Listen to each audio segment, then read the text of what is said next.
Assalamualaikum warahmatullahi wabarakatuh. Welcome to my YouTube channel. Okay guys, today we're going to talk about discussion text and spoof text.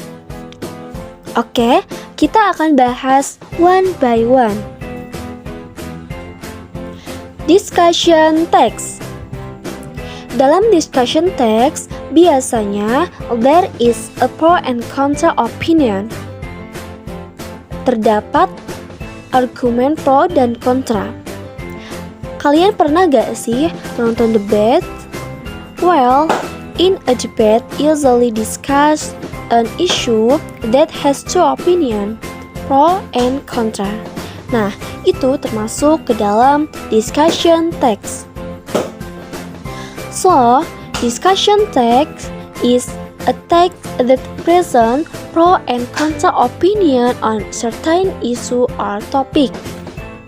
Discussion text adalah teks yang menyajikan opini pro dan kontra tentang masalah atau topik tertentu. Nah, jadi dalam discussion text atau orang yang menulis teks biasanya memiliki two set opinion, dua set opini. Jadi memiliki pro-nya dan memiliki kontranya. Next, purpose of discussion text. Setelah kita mengetahui definition about discussion text, sekarang kita membahas tujuan dari discussion text. Purpose of discussion text is to convey arguments and information from various points of view. Jadi, tujuannya adalah untuk menyampaikan argumen dan informasi dari berbagai sudut pandang. Well, tentunya dalam setiap teks itu have a generic structure, mempunyai struktur teks. Nah, dalam discussion text memiliki beberapa struktur. Untuk struktur yang pertama is issue. Issue is contains of statement. Jadi isu ini berisi tentang pernyataan and view dan partitinjal of the issue of topic, tentang masalah dalam topik. Isu ini biasanya terdapat dalam first paragraph, dalam paragraf pertama. Juga lebih ke pengenalan topik yang akan dibahas. Oke, untuk yang kedua, the second is supporting point. Supporting points biasanya terdapat dalam the next paragraph or second paragraph dan berisi tentang pro or argument for. Di sini dalam supporting points diberitahukan pro-nya seperti apa terhadap topik yang dibahas. Oke guys, setelah pro terdapat kontra di next paragraph. Di paragraf selanjutnya, biasanya disebut dengan contrasting point. Contrasting point ini berisi kontra atau against. In this session, you're telling the opposite of the pro. So, dalam bagian ini, kamu memberitahu sesuatu yang berlawanan dari pro tadi, dari paragraf sebelumnya. And the last, recommendation or conclusion. It is used to tell how to solve the issue by connecting the argument for and against. Jadi recommendation ini digunakan untuk memberitahu bagaimana memecahkan masalah dengan menghubungkan argumen pro dan kontra. Oke, next. Selanjutnya, language feature discussion text. First, introducing category or generic participant. Dalam generic participant ini, give the issue to be discussed. Jadi dalam poin ini, dalam generic participant berisi isu yang didiskusikan. Jadi apa yang dibicarakan dalam topik tersebut. And second, using the thinking verb. Thinking verb such as feel, hope, believe, certain, and others. And third, using additive, contrast, and causal connection. Seperti similar, on the other hand, however, and others. Fourth, using modalities. Jadi menggunakan modal verb seperti must, should, could, may, and others. And the last, using adverb of manner. Menggunakan adverb atau kata keterangan seperti hopefully, deliberately, flexibility, and others. Oke, next. Selanjutnya di sini terdapat example discussion text dengan judul homeschooling, dan kita coba untuk menganalisis teks ini. Oke, untuk judul homeschooling. Homeschooling is an alternative way to educate our kids. Homeschooling adalah cara alternatif untuk mendidik anak-anak kita, besides sending them to public school, selain mengirim mereka ke sekolah umum. Homeschooling is becoming more popular every day. Homeschooling menjadi lebih populer setiap hari. There are about 2 million children currently learning at home. Ada sekitar 2 juta anak yang saat ini belajar di rumah. However, it has some advantages and disadvantages. Namun, ia memiliki beberapa kelebihan dan kekurangan. Nah, jadi dalam paragraf yang pertama ini termasuk ke dalam generic structure, yaitu issue. Jadi, topik umum yang akan dibahas nanti. Ini membahas homeschooling. Oke, the next paragraph. Parents choose to homeschooling to educate their kids. Orang tua memilih untuk homeschooling sebagai sarana untuk mendidik anak-anak mereka, because they believe that homeschooling can be a personalized schedule. Mereka percaya bahwa homeschooling dapat menjadi jadwal yang dipersonalisasi. Homeschooling allows parents and children to work out a schedule that will best work for the child. Homeschooling memungkinkan orang tua dan anak-anak untuk menyelesaikan jadwal yang akan bekerja untuk anak. Another advantage is flexibility in time and curriculum. Keuntungan lain adalah fleksibilitas dalam waktu dan kurikulum. By homeschooling, dengan homeschooling, parents can set the curriculum freely. Orang tua dapat mengatur kurikulum dengan bebas. Nah, untuk paragraf yang kedua ini berisi tentang pro. Jadi untuk yang generic structure, supporting points, jadi setuju dengan apa yang sedang dibahas. The next paragraph.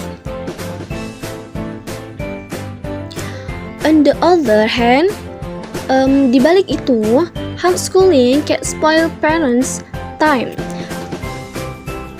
Homeschooling bisa memanjakan waktu orang tua. Homeschooling needs a lot of time in preparation and delivery.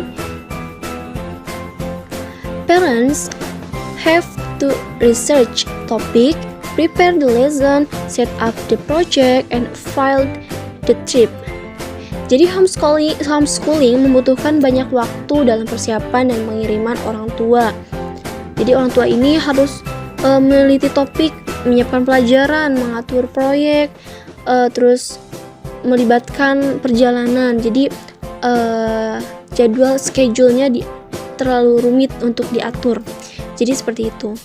Jadi untuk paragraf yang ketiga ini berisi tentang kontra point. Jadi menentang paragraf sebelumnya yang memperlihatkan keuntungan dari homeschooling ini. Untuk paragraf yang ini sebaliknya, jadi tidak setuju dengan apa yang sedang dibahas.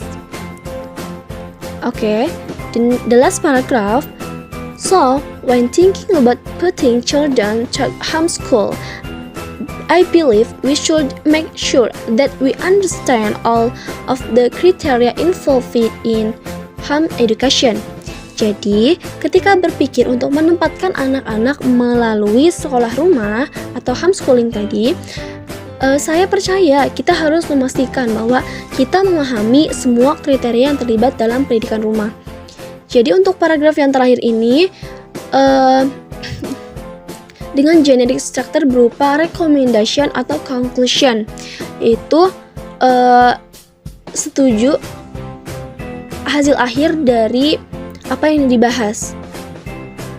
Bisa juga disebut sebagai kesimpulan dari apa yang sedang dibahas.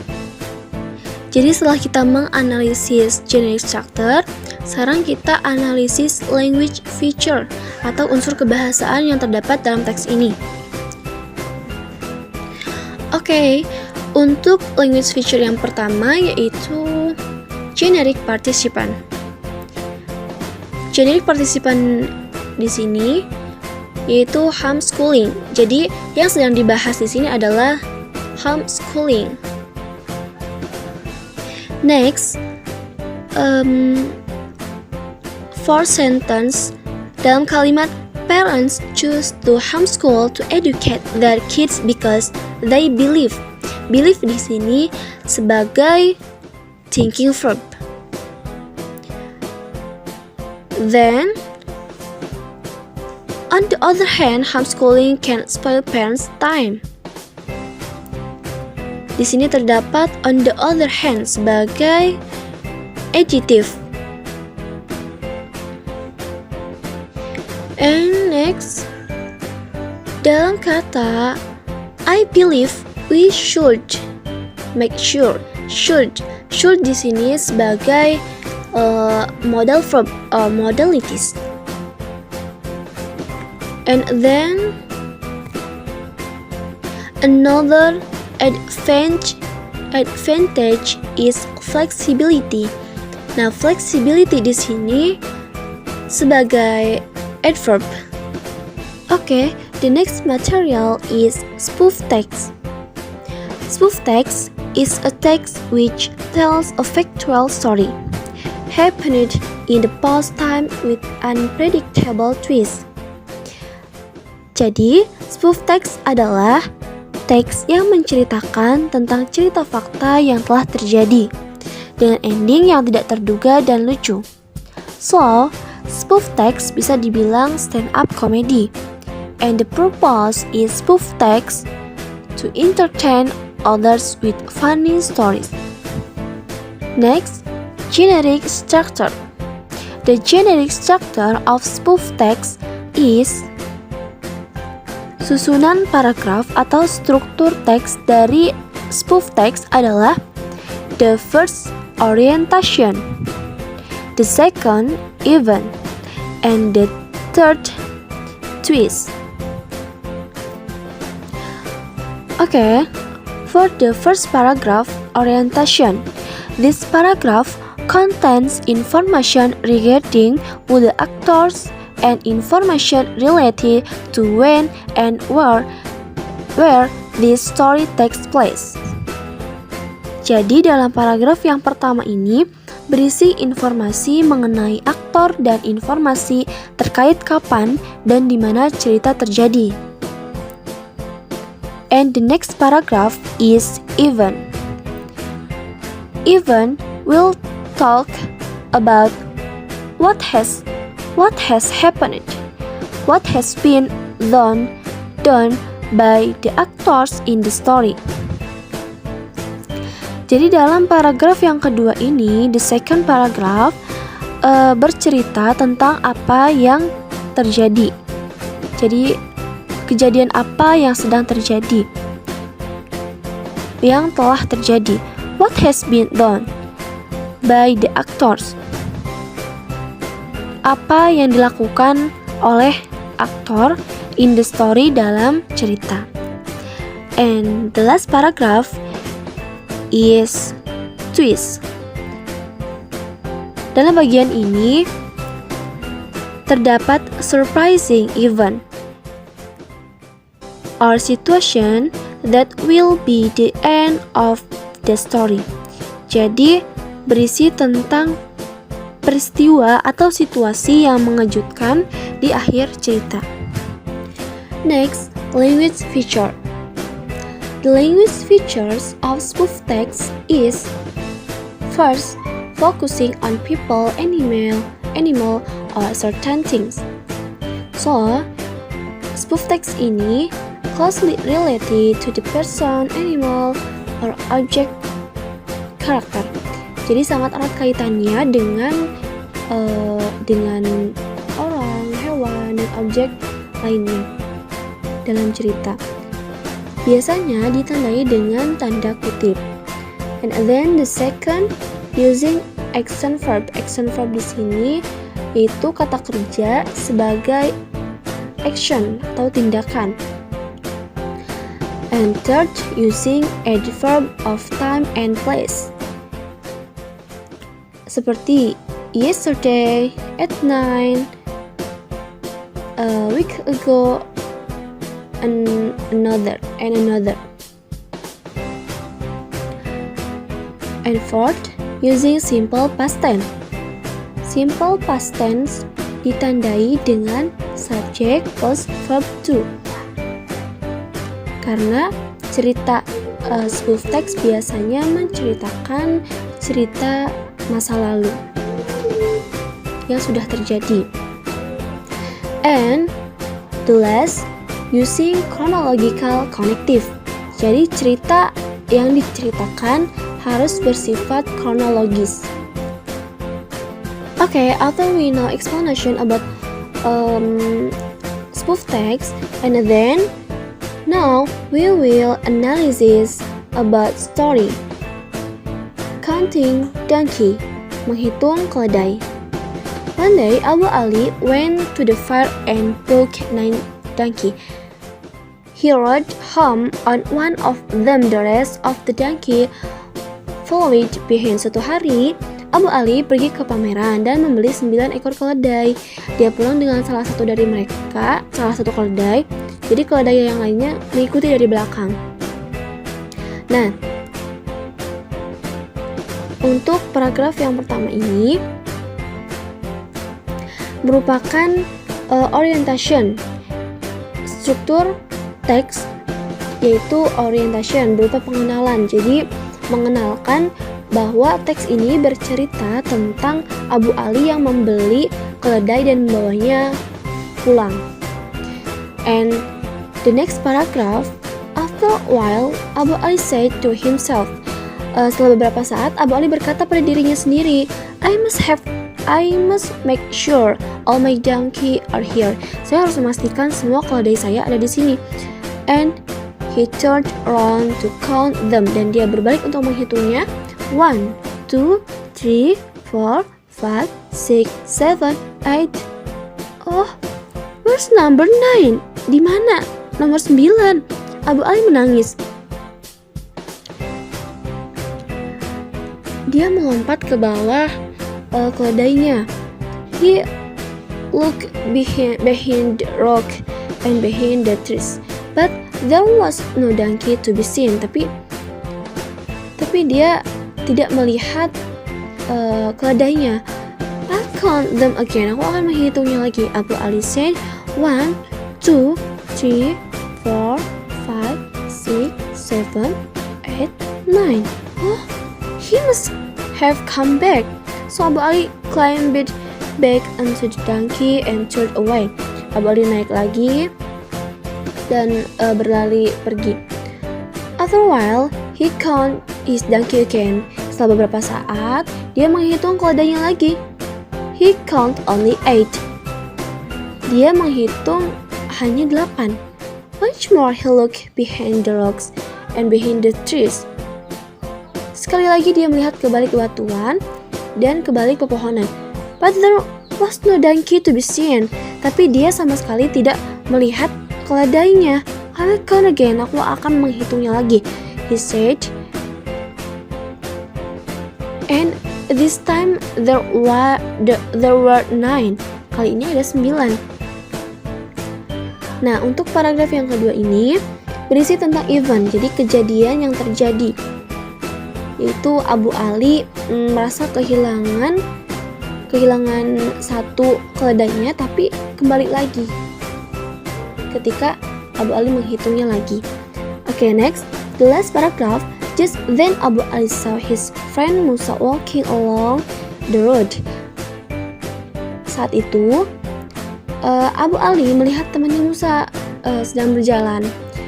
Musa, dia memanggil, "Help me to count my donkey." Tolong hitung keledai saya. I keep losing one. Saya merasa kehilangan satu. When I stop to count, I have only 8. Ketika saya berhenti untuk menghitung,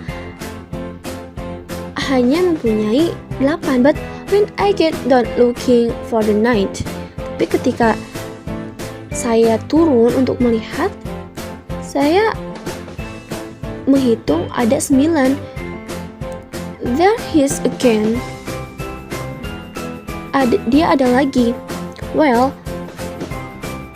I can see 10 donkey, Abu Ali, laud Musa. Ya, aku bisa melihat 10 keledai, Abu Ali, sambil Musa tertawa. And the 10 donkey name is Abu Ali. Dan nama keledai ke-10 adalah Abu Ali. Nah, jadi untuk paragraf yang ketiga ini plot twist. Jadi kejadian yang tak terduga, kejadian lucu di akhir paragraf, di akhir teks, di mana ternyata Abu Ali ini tidak bisa menghitung, tidak bisa menghitung dengan tepat. Nah, itu plot twistnya, kejadian lucu di akhirnya. Okay guys, maybe enough. I say thank you. Wassalamualaikum warahmatullahi wabarakatuh.